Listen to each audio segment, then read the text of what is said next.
कर्जत जामखेडमध्ये राजकीय आखाडा आता तापलेला आहे। रोहित पवारांच्या तिसऱ्यांदा पाणी पाजणाऱ्या वक्तव्याला राम शिंदे यांचा पलटवार।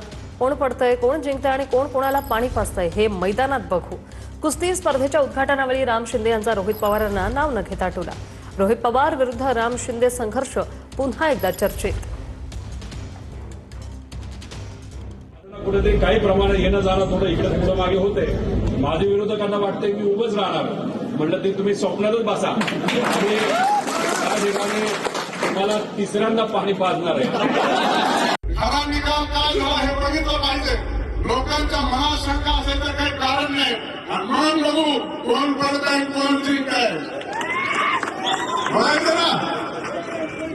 आणि म्हणून दुसऱ्या वर्षी कुस्ती लागल्याच्या नंतर, कुस्तीच्या मैदानावर झाल्याच्या नंतर कोण पडतोय कोण जिंकतोय कोण कोणाला पाणी पाजतंय हे या मैदानात बघू।